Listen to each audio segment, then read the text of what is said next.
लाभ पंचमी किसे कहते हैं? छठी माता कौन है? और देवउठानी एकादशी वैकुंठ चतुर्दशी जो मनाई जाती है, क्यों मनाई जाती है? हरिहर मिलन क्या है? और जिस किसी को भी इसका उत्तर पता हो वो उत्तर दे सकता है, लेकिन तब से लेके अब तक हमको कोई उत्तर अभी तक नहीं मिला। और जब मैं 12 तारीख से कथा बांचने बैठा तो कुछ जानकारियां इन लोगों को न होने की वजह से कुछ अलग से कहानी कथाएं उठानी पड़ी। समुद्र मंथन आदि आदि की कथाओं को लेकर चलना पड़ा, लेकिन वही है ना, वही जो राम रचि राखा अब केकर तर्क बढ़ा वही शाखा। वो कथा आज होने लायक थी तो पहले कैसे हो जाती? हम तो कहिए से सोच रहे हैं कि लोगों को पूछ रहे हैं, बताना चाह रहे हैं कि छठी माता कौन है। हमारे पेट में जो है हिलोड़ मार रहा है कि आप लोगों को बता दे, लेकिन माई कहीं अभी नहीं, अभी इसका वक्त नहीं आया। तो जब जिस चीज का वक्त आता है, आज देखिए कथा के 10वें दिन, आज एक दिन से 10 दिन हो गए, 10वें दिन कथा के। आज ऐसा आयोजन हो गया कि पूरा वही चले गए। आज आपको कार्तिक महात्मा की एक एक कथाओं का श्रवण करेंगे, और इसलिए हम व्यासपीठ से शिव अर्चन या शिव चर्चा जो भी कह सकती है उसका आयोजन रखे हैं कि आप नीचे बैठेंगे शिव चर्चा तो कहेंगे कि 5:30 बजे आरती कर दीजिए। अब व्यासपीठ से आरती 7 बजे भी हो सकती है, हमको कथाएं कहने का मौका मिलेगा, आपको भी जानकारी मिलेगी। तो आइए, यहाँ पे छठ का व्रत आप करती हैं। छठ का व्रत कौन कौन करता है? आप भी करती है। जरा कैमरा इस तरफ, इनकी तरफ दिखाइए, इनकी तरफ कैमरा दिखाइए। हाँ, इनके तरफ कैमरा दिखाइए। छठ का व्रत आप करती हैं? हाँ, बताइए छठी माता कौन है? हमें नहीं मालूम। छठी माता कौन है? बताइए भाई, सीधा बैठिए, बताइए छठी माता कौन है? हमें नहीं मालूम। अच्छा, आप करती है ना? हाँ, आपके तरफ दिखाइए, उधर देखिए, बताइए छठी माता कौन है? नहीं जानी कौन हमको। अच्छा, और इसमें से छठी माता का छठ कौन कौन करता है बताए? हम नहीं करते। छठ माता का व्रत कौन करता है? अच्छा, चलिए छठी माता का व्रत की कथा अभी हम बताएंगे, लेकिन विधि के विधान के अनुसार चलते हैं। देव उठानी एकादशी की कथा बाद में कहनी थी, लेकिन उसको मुझे पहले कहना पड़ेगा, क्योंकि अगर मैं इस कथा को उठा दूंगा तो भजन दूसरा चला जाएगा। तो जो अध्यक्ष है मुन्नी केसरी कहेंगे इसके बाद तो जागा जागा महादेव होला, तो कहाँ से चल गया? तो इसलिए मुझे देव उठानी एकादशी की कथा कहनी पड़ेगी। 4 दिवस 4 महीने भगवान विष्णु विश्राम करते हैं, ये पता है? ये पता है कि नहीं? चतुर्मास, चतुर्मास किसे कहा जाता है पता है? 4 महीना भंटा नहीं खाए लोग, कोई कहता है कार्तिक में नहीं खाए, लेकिन 4 महीना भंटा नहीं खाना चाहिए। इस प्रकार के बहुत सी चीजें हैं। तो 4 महीने क्यों भगवान विष्णु विश्राम करते हैं, ये कहा गया है भागवत कथा में। किस दिन विश्राम करते हैं बताइए? विश्राम करने किस दिन जाते हैं? आपको उस दिन तो कहेंगे हाँ हाँ हमें पता है, आज विष्णु भगवान आज के दिन ही उठते हैं, देव उठानी एकादशी। अच्छा, नवमी के दिन विष्णु भगवान जाते, सोने कहिया जाते हैं, ये नहीं मालूम। सोने कहिया जाता है। उठने को तो आप बोल रहे हाँ देव उठानी एकादशी है, आज जो है देव उठानी एकादशी है, आज भगवान विष्णु उठेंगे। अरे ठीक है, उठेंगे तो ठीक, लेकिन सोए कब? भंडरिया नवमी, भंडरिया नवमी के दिन भगवान विष्णु सोने के लिए जाते हैं। भंडरिया नवमी, भंडरिया नवमी के दिन भगवान विष्णु सोने के लिए जाते हैं। आज जब सोने के लिए जाते हैं तो ये बताइए ब्रह्मा जी का कार्य क्या है? सृष्टि को बनाना। विष्णु जी का कार्य क्या है?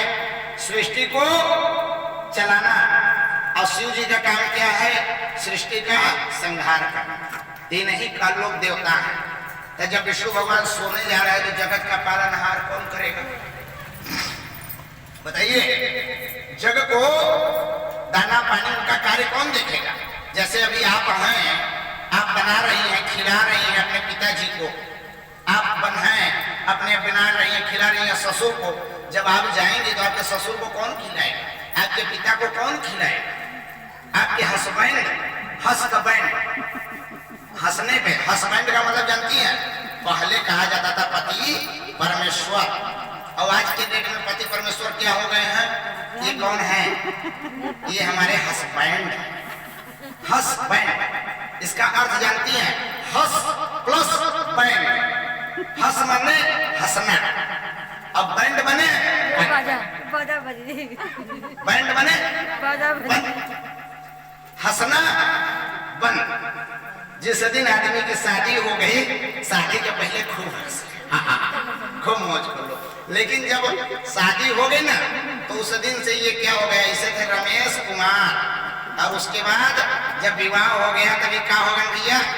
हंस बैंड, मतलब हंसने पर प्रतिबंध। यहाँ हम तो हंस लेते हैं बेचारे, अभी घरे और रहतन ना हंस पाते। तो हस्बैंड का अर्थ होता है हंस बैंड, मतलब हंसने पर जिसके प्रतिबंध लग जाए, फिर वो हंसत नहीं दिख सकता। सिर्फ एक ही गाना गाता है, शादी करके फंस गया है यार, अच्छा खासा था तुम्हारा। हंसने का बैंड लगा देते हैं। और लड़कियां शादी से पहले रोती है, हमारी शादी होती है, बड़ी रोती है, हमारी शादी नहीं होता, माई बाप बड़ी परेशान, भाई परेशान। हे भोलेनाथ, 16 सोमवार का व्रत कर, हे भोले माई आपका व्रत कर, हमारे जल्दी ब्याह कर दो। खूब रोती है, और जब ब्याह हो जाए तब वो हंसना शुरू कर देती है। तब पत्नियां शादी के बाद औरतें हंसने लगती हैं, और मर्द को हंसने पर बैंड लग जाता है, इसीलिए इसका नाम हो गया हस्बैंड। अच्छा, यहाँ जो जो पुरुष है बताए कौन हस्बैंड है और कौन पति है? हस्बैंड कौन है? प्रकाश केसरी, प्रकाश जायसवाल की तरफ दिखाइए जरा कैमरा। हाँ, आप बताइए, आपका हस्बैंड है या पति है? पति पत्नी नहीं, हस्बैंड नहीं है, लेकिन हम तो आपको हंसते नहीं देख पाते, हमें तो लगता है कि हस्बैंड है। चलिए आइए, तो कहने का तात्पर्य है, तो भोलेनाथ जब सोने जा रहे हैं, भगवान विष्णु जब सोने जाते हैं तो आखिर किसी को तो दे के जाते होंगे कि हमारे पिताजी को खाना बना के खिला देना, हमारे सास। तो भोले बाबा किसका है? विष्णु भगवान किसको दे के गए? भोले बाबा। जब सोने जाने लगे भंडरिया नवमी के दिन, तो अपना तिजोरी का चाबी भोलेनाथ को समर्पित करते हैं, ये लीजिए भोले बाबा, हम जा रहे हैं 4 महीना के लिए सोने। अब विष्णु भगवान 4 महीना के लिए, चतुर्मास इसी को कहा गया है, चतुर्मास के लिए सोने चले जाते हैं। और जो है उसके बाद 4 महीने भजन कीर्तन सुमिरन व्रत तिथि आदि आदि सब होता है। सावन में भंडरिया नवमी होती है, सावन भादो कुआर कार्तिक 4 महीने भोले विष्णु भगवान सोते हैं। सुन लीजिए बार बार पूछते हैं, सावन भादो कुआर कार्तिक 4 महीने को चतुर्मास कहा गया। और भंडरिया नवमी की जब विष्णु भगवान सोने जाते हैं तो अपने भोले बाबा को दे देते हैं, आज से ये सब काज करौज आप।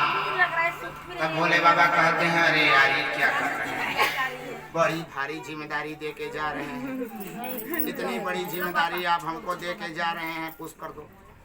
तो कहते हैं ठीक है हम ले लिए, लेकिन सब कुछ करेंगे, एक काम न हो। कहें क्या? कहें शादी और विवाह न हो।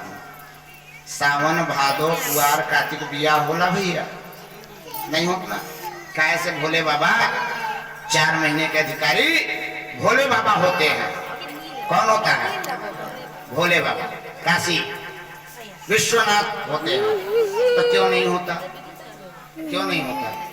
क्योंकि अगर आप वहाँ विवाह शादी करेंगे, देवता को निमंत्रित करेंगे, तो देवता आएंगे तो उनके साथ उनके गण भी आएंगे। अब भोले बाबा के गण कौन? भोले बाबा के साथी कौन? भूत प्रेत पिशाच, सांप बिच्छू गोजर तो जब में होता देवा भगवान कहे तो विष्णु भगवान तो सोए हैं, सब यही लोग चले आएंगे। तो कहलन भैया शादी ब्याह बंद। अब 4 महीने भोलेनाथ का सुमिरन संकीर्तन होता रहता है। 4 महीने की चतुर्मासी इसी को कहा गया है। ये चतुर्मास तक भगवान और भगवान भोलेनाथ अपने कार्यों को दे देते हैं। तब आगे चल करके इस चतुर्मास में 4 महीने की इतनी अलौकिक कथाएं हैं कि अगर सिर्फ सावन भादो कुआर कार्तिक 4 महीनों की कथाओं को उठा दें तो 4 महीने हम भी कथा बाजते रह जाएंगे। एक एक तिथि का महत्व है। हमारे लाखों लाखों गुनाहों पाप और रोगों की मुक्ति का तिथि होता है। छोटे छोटे निदान करके हम अपने बड़े बड़े से कार्यों को सिद्ध कर सकते हैं। इन सारी क्रियाओं को होते हुए कार्तिक का महीना आता है। कार्तिक का महीना आता है और कार्तिक के महीने में भगवान विष्णु उठते हैं। भगवान विष्णु कार्तिक के महीने में जागते हैं। कब? देव उठानी एकादशी, वैकुंठ चतुर्दशी से पहले देव उठानी एकादशी आती है ना, जिस दिन आप लोग तुलसी विवाह करते हैं। तो जब देव उठानी एकादशी के दिन भगवान विष्णु जगते हैं, उससे पहले अक्षय नवमी यानी आंवला नवमी आती है। उससे पहले अक्षय नवमी यानी आंवला नवमी आती है। तो भगवान विष्णु जब 4 महीने विश्राम करते हैं तो जगह जगह पर विश्राम करते हैं। आंवला नवमी के दिन आंवला के वृक्ष पर, आंवला के पत्तों पर भगवान विष्णु विश्राम करते हैं। ध्यान दीजिएगा, पहली बार कार्तिक महात्मा आपको सुना रहा हो और हमें पूरा विश्वास है कि आपको जानकारी नहीं हो। आंवला नवमी के दिन आंवला के वृक्ष के नीचे खाना क्यों खाया जाता है? ध्यान दीजिए, क्योंकि आंवले के पेड़ के पत्तों पर भगवान विष्णु आंवला नवमी के दिन आकर के विश्राम करते हैं। और उसी दिन को जगाने के लिए आता कौन है? भगवान विष्णु जब शयन करते हैं तो उनको जगाता कौन है? बताइए। ए बेटा, भगवान विष्णु जब जगा सोए हैं तो उन्हें कौन जगाता है? जगाने कौन जाएगा? बताइए, किसी को पता है? भगवान भोलेनाथ जाते हैं जगाने। भोलेनाथ जगाने जाते हैं। और जब भोलेनाथ एक बार सोते हैं, आंवला नवमी के दिन भगवान विष्णु आंवला के वृक्ष के पत्तों पर सोते हैं, तब भोलेनाथ जगाने जाते हैं। और जब भोलेनाथ सोते थे, समाधिग्रस्त थे, तब विष्णु जाते थे जगाने। जगाना अच्छी बात, जगाना चाहिए, पर जगाने के पीछे कोई सिद्ध उद्देश्य होना अति आवश्यक है। कोई जरूरी काम अपने स्वार्थ के लिए कभी भी भगवान को मत जगाइए। अब भगवान क्या? भगवान के मतलब अपने पति को भी मत जगाइए, क्योंकि पति भी परमेश्वर, पति परमेश्वर के बराबर है। अगर आपका कोई पर्सनल कार्य है, पति थका मादा सोया है, तो उसको सोने दीजिए, जगाइए। हाँ, कोई विशेष कार्य आयोजन है तब जगाने का भी कारण होना चाहिए। विष्णु भगवान भी जगाते हैं, 33 कोटि के देवी देवता जगाने जाते हैं। किसे किसे जगाने जाते हैं? कैलाशपति विश्वनाथ को। कब? जब मैया पार्वती पूजन करती है और बाबा विश्वनाथ सती माता के वियोग में समाधिग्रस्त हो जाते हैं, तब माँ पार्वती से भोलेनाथ का विवाह कराना होता है। जब विवाह कराएंगे तो पुत्र उत्पन्न होगा, क्योंकि तारकासुर के नामक राक्षस का अंत भोले यानी शिव के पुत्र के हाथ से था। तो शिव का पुत्र होगा कैसे? उससे पहले अगर शिव का विवाह तो हो, और जब शिव का विवाह कैसे हो? जब वो समाधि से जगेंगे तब तो होगा, ऐसे तो होगा नहीं। जब समाधि से जगेंगे तब तो होगा विवाह। तो समाधि से जगाने के लिए 33 कोटि के देवी देवता जाते हैं भोलेनाथ से, प्रार्थना उन्हें विनय करते हैं कि हे भोलेनाथ जागिए, जागिए महादेव जागिए, क्योंकि आप जागेंगे तब मैया पार्वती से विवाह होगा, और जब विवाह होगा तब आपका पुत्र उत्पन्न होगा, और जब पुत्र उत्पन्न होगा तो उसी के हाथों तारकासुर का वध होगा और सृष्टि का कल्याण होगा।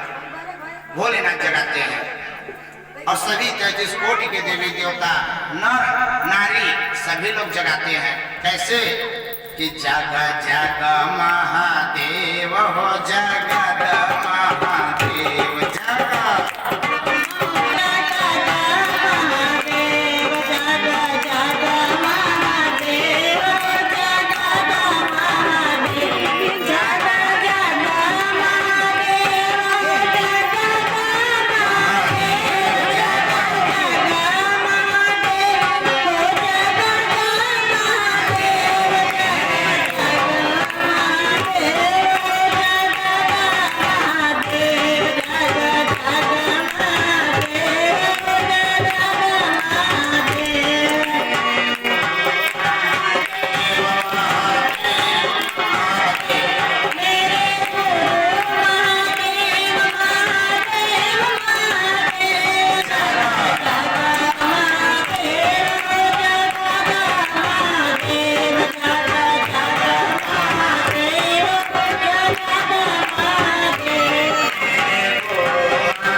बाबा तैयार होके निकलेंगे। दूज भी बीत गया, भोले बाबा नहीं निकले। शाम को लोग कहे चलिए भैया बराती, भोले बाबा चला ब्याह करे, कहे अभी हमारा मुहूर्त नहीं हुआ है। अब वहाँ मैं हिमालय राजा का पूरी और सब्जी का हाल हुए का बोले। तीज आ गया, चौथ आ गया, पंचमी आ गई, छठवीं आ गई, सप्तमी आ गई, अष्टमी आ गई, भोले बाबा नहीं निकले। लोग कहे हे भगवान कहाँ बिलमला ए भोला कहाँ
कि कहाँ मिला ना शिष्या, हम सब लोग पूरी सब्जी बना के इंतजार कर रहे हैं, ये दुल्हवा कहाँ रह गया, अभी तक आयल काहे नहीं। एक कम के तैयारी थी रहा शादी, आज नौमी हो गए, भगवान दुल्हवा आयल काहे नहीं। माँ पार्वती जान गई कि कुछ न कुछ गड़बड़ जरूर है। तब माँ पार्वती आराधना करती हैं, कहती हैं ओम रुद्राय नमः, ओम भैरवाय नमः। भैरव बाबा प्रकट हो जाते हैं, कहते हैं आदेश माँ। तो कहती हैं मैया पार्वती क्या कि मोर भंगिया के मनाई दे भोलेनाथ।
एक लोगों की मति को घुमाए, क्योंकि भैरव बाबा को पता है कि कौन देवी कैसे मनिहार और कौन देवता कैसे मनिहार, ये भैरव बाबा को पता रहता है।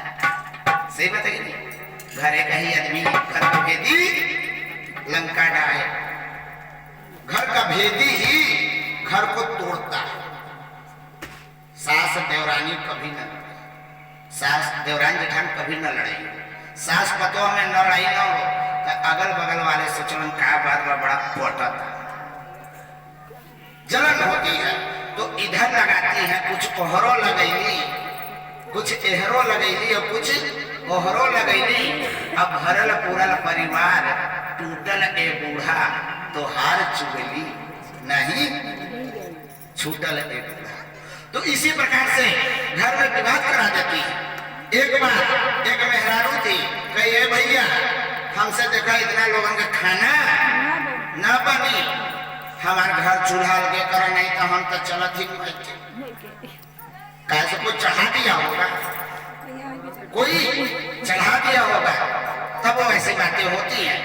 एकता में जो कार्य है, सुमति में लक्ष्मी और लड़ाई में लक्ष्मी भाग जाती। प्रेम भाव से रहना चाहिए, लेकिन वो मेहरारू रही तो कही का कि हम के न भावे तोर परानी पिया,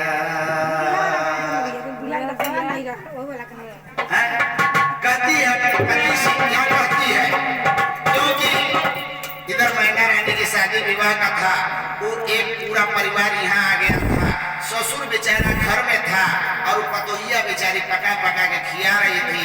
आदमिया गया कहा तोहार नौटंकी बा, तो लोग वहाँ बारात में मजा ला, हम अकेले बैठा के खियाई का करूँ, क्या ऐसा है? शुरू